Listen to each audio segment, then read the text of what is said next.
देख रहे हैं एबी स्टार न्यूज। मैं हूं आपके साथ सपना वर्मा। वक्त हो चला है देश लाइव का, जहां हम आपको बताते हैं देश और दुनिया से जुड़ी तमाम खबरों के बारे में।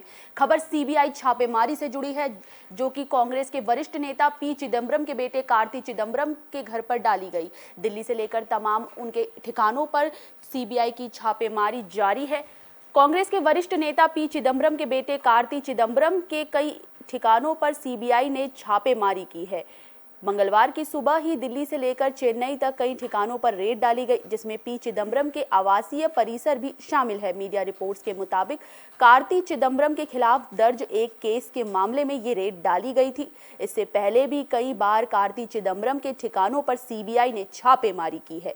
इस बीच कार्ति के अपने ठिकानों पर रेड को लेकर तंज कसते हुए ट्वीट किया है। कार्ति चिदंबरम ने ट्वीट करते हुए कहा, मैं तो गिनती भी भूल गया हूं, कितनी बार ऐसा हो चुका है।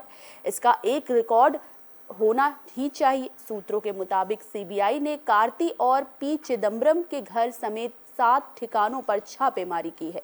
सूत्रों का कहना है कि विदेश से पैसे हासिल करने के लिए मामले में सीबीआई ने एक नया केस दर्ज किया है। उसी के तहत छापेमारी की ये कार्रवाई की गई। सीबीआई के सूत्रों ने कहा कि कार्ति चिदंबरम ने 2010 से 2014 के दौरान ये रकम हासिल की थी। इससे पहले सीबीआई ने प्राथमिक जांच के लिए केस दर्ज किया था।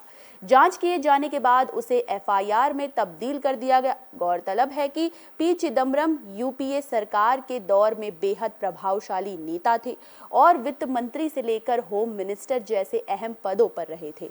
उन्हें भी एक मामले में गिरफ्तार किया था और जेल भी जाना पड़ा था। अब बेटे पर भी छापेमारी ने पी चिदंबरम की मुश्किलों को और भी ज्यादा बढ़ा दिया है।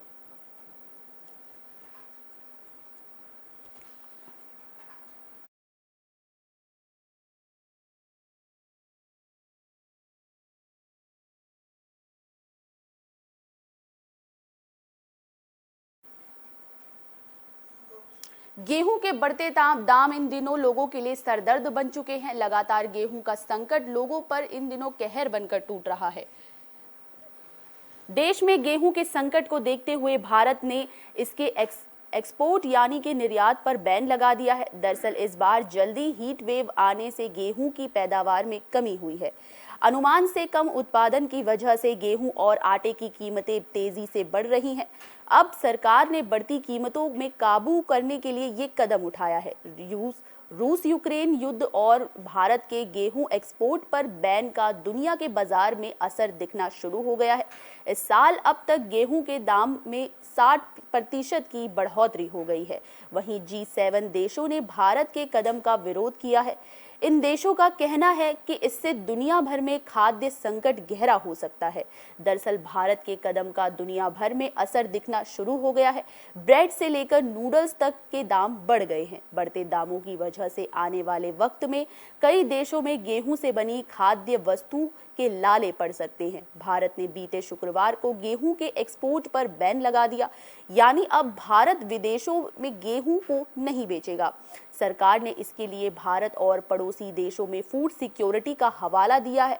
दरअसल सरकार ने देश में गेहूं और आटे की कीमतों को काबू करने के लिए ये कदम उठाया है। भारत गेहूं एक्सपोर्ट करने वाले दुनिया के सबसे बड़े देशों में एक है।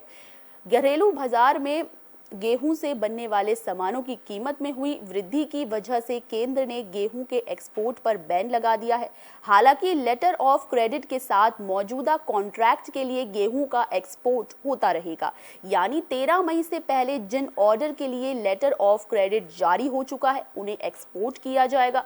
अंतर्राष्ट्रीय मार्केट में गेहूं की कीमतों में इस साल की शुरुआत में अब तक 60% तक की बढ़ोतरी हो चुकी है। अब तक भारत के प्रतिबंध से में अंतर्राष्ट्रीय बाजार में गेहूं की कीमतों में और भी बढ़ोतरी होगी।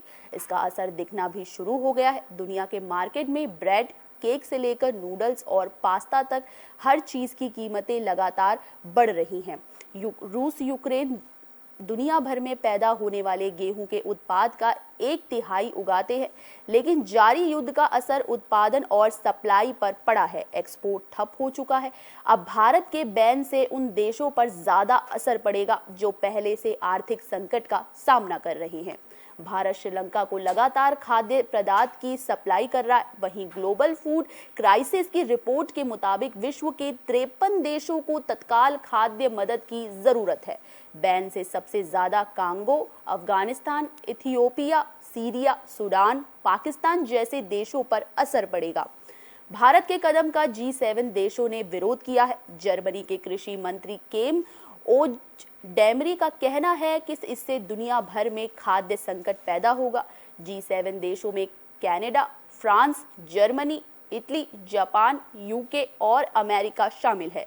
G7 देशों के एग्रीकल्चर मिनिस्टर्स भारत से गेहूं एक्सपोर्ट पर बैन नहीं लगाने की मांग कर रहे। वहीं G7 देशों के विरोध पर चीन ने भारत का बचाव किया है। चीन ने कहा है कि भारत जैसे विकासशील देशों को दोष देने से ग्लोबल फूड शॉर्टेज का सामना नहीं होगा। चीन का कहना है कि G7 के एग्रीकल्चर मिनिस्टर्स भारत से गेहूं एक्सपोर्ट पर बैन नहीं लगाने को कह रहे। क्यों? G7 अपने एक्सपोर्ट में इजाफा कर फूड मार्केट की सप्लाई को स्थिर करने के लिए कदम नहीं उठाता है। दुनिया में गेहूं का एक्सपोर्ट करने वाले टॉप 5 देशों में रूस, अमेरिका, कनाडा, फ्रांस और यूक्रेन है। इसमें से 30% एक्सपोर्ट रूस और यूक्रेन से होता है। रूस यूक्रेन युद्ध से न सिर्फ गेहूं के उत्पादन पर असर पड़ा है, बल्कि एक्सपोर्ट पूरी तरह से बंद हो गया है। यूक्रेन के पोर्ट पर रूसी सेना की घेराबंदी है और बेसिक इंफ्रास्ट्रक्चर के साथ ही अनाजों के स्टोर में युद्ध में तबाह हो गए हैं। रूस का आधा गेहूं मिस्र, तुर्की, बांग्लादेश खरीदते हैं। वहीं यूक्रेन का गेहूं मिस्र, इंडोनेशिया, फिलीपींस, तुर्की, ट्यूनीशिया में जाता है। अब इन देशों में से सप्लाई बंद है। ऐसे में भारत के गेहूं की मांग दुनिया में बढ़ गई है।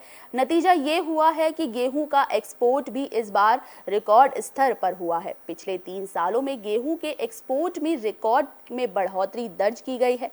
भारत ने पिछले साल के मुकाबले अपने गेहूं के एक्सपोर्ट में 215% तक बढ़ोतरी की है। अब जिस तरह से भारत ने अपने घरेलू खर्च की आपूर्ति के लिए एक्सपोर्ट पर बैन लगाए हैं, इससे इंटरनेशनल मार्केट पर एक बड़ा असर पड़ेगा।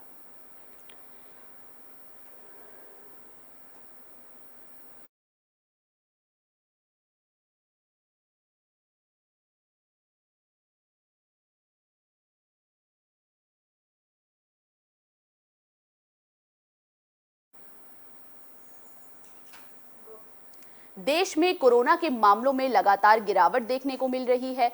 1059 से भी ज्यादा मामलों में गिरावट देखने को मिल रही है। भारत में कोरोना के नए मामलों में तेजी से कमी आ रही है। इसके कारण दैनिक संक्रमण दर में भी गिरावट आई है। पिछले सप्ताह की संक्रमण दर में 20% से ज्यादा गिरावट देखी गई है।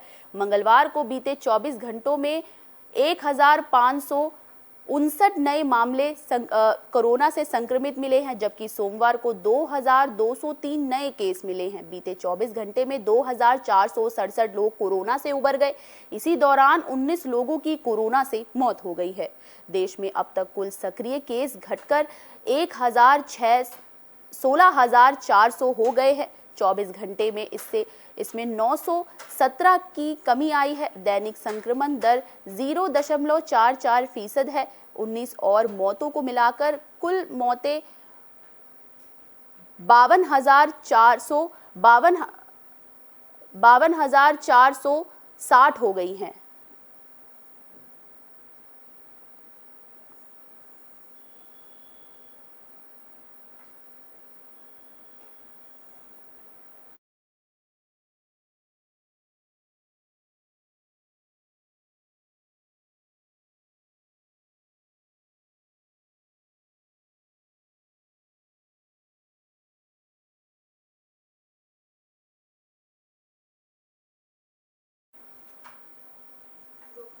दिल्ली जयपुर हाईवे पर एक बड़ा हादसा हो गया है। इस हादसे में एक ही परिवार के 5 लोगों के मरने की खबर सामने आ रही है। दिल्ली जयपुर हाईवे पर मंगलवार की सुबह हुए भीषण हादसे में एक ही परिवार के 5 लोगों की मौत हो गई है। मरने वाले सभी जयपुर के गांव सामूद के रहने वाले थे और क्रूजर गाड़ी में हरिद्वार से वापस लौट रहे थे। कार हाईवे पर गाड़ी के निकट एक ट्रक से टकरा गई। हादसे में करीब 12 लोग घायल हो गए। सभी घायलों को बावल के सामुदायिक स्वास्थ्य केंद्र में भर्ती कराया गया। बावल पुलिस मामले की जांच कर रही है। पुलिस के अनुसार जिला जयपुर के गांव सामूद निवासी मालूराम अपने पिता की अस्थियां बनाने के लिए सब रिश्तेदारों के साथ हरिद्वार गए थे। मंगलवार की सुबह सभी लोग क्रूजर गाड़ी में वापस जयपुर की तरफ जा रहे थे। दिल्ली जयपुर हाईवे पर गांव ओढ़ी के निकट क्रूजर गाड़ी की टक्कर एक ट्रक से हो गई। हादसा इतना भीषण था कि क्रूजर गाड़ी के परखच्चे उड़ गए। इस हादसे में मालूराम, महेंद्र कुमार, आशीष, सुगना, भोरी देवी की मौत हो गई, जबकि 12 अन्य लोग गंभीर रूप से घायल हो गए। मरने वाले सभी एक ही परिवार के सदस्य हैं। हादसे की सूचना मिलने के बाद बावल थाना पुलिस मौके पर पहुंची और सभी घायलों को क्रूज से निकालकर उपचार के लिए सामुदायिक स्वास्थ्य केंद्र में भेजा। कुछ घायलों की हालत गंभीर बताई जा रही है, जिन्हें हायर सेंटर के लिए रेफर कर दिया गया है। पुलिस फिलहाल मामले की जांच कर रही है।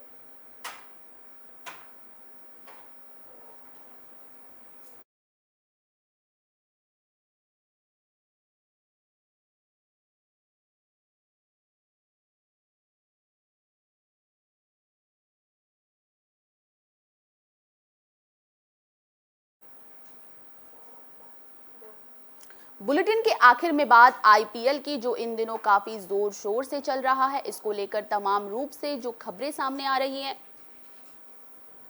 आईपीएल 2022 में अब तक 64 मैच खेले जा चुके हैं और अभी भी प्लेऑफ की तस्वीर साफ नहीं हुई है। नई टीम गुजरात टाइटंस भी अब सिर्फ आईपीएल 2022 के प्लेऑफ में अपनी जगह पक्की कर पाई है। बाकी 3 स्थानों के लिए अभी भी 7 टीमों को qualify of playoff in IPL 2022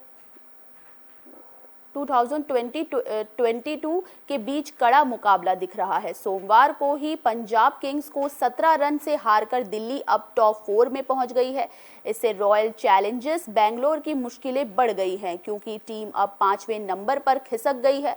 इसके बाद भी बैंगलोर की टीम प्लेऑफ की रेस में बनी हुई है। एक एक करके प्लेऑफ के समीकरणों पर नजर डालते हैं। पहले बात करेंगे दिल्ली कैपिटल्स की। दिल्ली कैपिटल्स ने 13 मैचों में 7 जीत के साथ 14 अंक हासिल किए हैं। दिल्ली को अब मुंबई इंडियंस के खिलाफ होने वाले अगले मैच में भी दर्ज करनी है, जिससे कि वो 16 अंकों पर पहुंच जाएगी और प्लेऑफ के लिए अच्छी पोजीशन पर जा सकेगी। दिल्ली का नेट रन रेट प्लस 0.255 हो गया है। अब नेट रन रेट के हिसाब से टीम का आकलन हो सकता है, लेकिन टीम को अपनी स्थिति मजबूत करने के लिए अगले मैच में भी जीत दर्ज करनी है, जो टीम का ग्रुप स्टेज में आखिरी मैच होगा। लखनऊ सुपर जायंट्स को पिछले 2 मुकाबले में हार मिली है। इससे टीम प्लेऑफ में जाने से रुकी हुई है। एलएसजी के सभी 16 अंक हैं। टीम अच्छी पोजीशन पर है, लेकिन उसकी प्लेऑफ की टिकट पक्की नहीं हुई है। टीम को अब कोलकाता नाइट राइडर्स के खिलाफ अब हर हाल में अगला मैच जीतना ही होगा। हालांकि अच्छी बात यह है कि टीम का नेट रन रेट प्लस में है। रॉयल चैलेंजर्स बैंगलोर पिछले कुछ मुकाबलों में हार के चलते बैंगलोर के लिए प्लेऑफ की राह जरूर मुश्किल हुई है, लेकिन नामुमकिन नहीं। आरसीबी के सभी 13 मैचों के बाद 14 अंक हैं। 14 अंक पर अभी टीम बाहर तो नहीं होगी, लेकिन यहाँ नेट रन रेट काफ़ी महत्वपूर्ण रोल निभाएगा और आरसीबी का नेट रन रेट माइनस में है। बैंगलोर को अब गुजरात टाइटंस के खिलाफ अगले मैच में जीत दर्ज कर 16 अंक लेने होंगे। राजस्थान रॉयल्स ने 13 मैच खेलने के बाद 16 अंक लिए हैं, लेकिन टीम को प्लेऑफ में जगह पक्की करने के लिए एक मैच जीतना जरूरी है। अगर वो अगला मैच हार जाते हैं तो टीम की नेट रन रेट प्लेऑफ के लिए अहम रोल निभाएगी। अभी तो टीम की नेट रन रेट प्लस में है। पंजाब किंग्स दिल्ली के हाथों हारने के बाद पंजाब किंग्स के पास सिर्फ एक मैच बचा है। टीम के नाम 6 जीत के साथ 12 अंक है। टीम को अगले मैच में जीतना तो है, लेकिन उससे पहले अन्य टीमों के होने वाले मुकाबले के आधार पर उसके चांस को लेकर उम्मीदें जगेंगी या बुझेंगी। पंजाब को कम से कम अगले मैच को जीतना होगा और साथ ही उसे अन्य टीमों के प्रदर्शन पर निर्भर रहना है। सनराइजर्स हैदराबाद ने अब तक 12 मैचों में 5 जीते हैं और 7 हारे हैं। शुरुआत में शानदार प्रदर्शन करने वाली टीम ने पिछले 5 मैच लगातार हारे हैं, नहीं तो टीम आज इस स्थिति में नहीं होती कि प्लेऑफ में पहुंचना बहुत मुश्किल हो गया है। हैदराबाद में अभी 7 अंक है और 2 मुकाबले बाकी हैं। टीम कुल 14 अंक तक पहुंच सकती है। ऐसा होने पर भी प्लेऑफ में जाना या नहीं जाना अच्छी नेट रन रेट और अन्य टीमों के प्रदर्शन पर निर्भर करेगा। हैदराबाद को अब अगले दोनों मैच जीतने होंगे। टीम अगर एक भी मैच हारी तो बाहर हो जाएगी। कोलकाता नाइट राइडर्स को अब ग्रुप स्टेज में सिर्फ एक मैच खेलना है और प्लेऑफ में पहुंचने की उम्मीदों को बरकरार रखने के लिए उसे ये मैच जीतना जरूरी है। केकेआर के 12 अंक हैं और अगले मैच को जीतती है तो 14 अंक लेगी। केकेआर के लिए अच्छी बात यह है कि टीम की नेट रन रेट प्लस में है। टीम को अगला मैच लखनऊ सुपर जायंट्स के साथ खेलना है, जो कि आसान नहीं होने वाला। हालांकि जीतने के लिए भी केकेआर को अन्य टीमों की हार जीत पर निर्भर रहना होगा।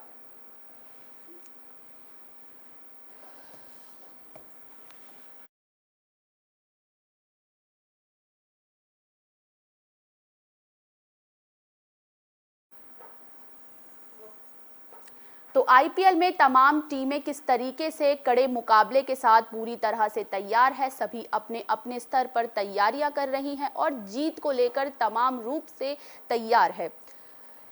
देश लाइव में फिलहाल के लिए बस इतना ही। मुझे दीजिए इजाजत। देश और दुनिया से जुड़ी तमाम खबरों के लिए देखते रहिए AB स्टार न्यूज़। नमस्कार।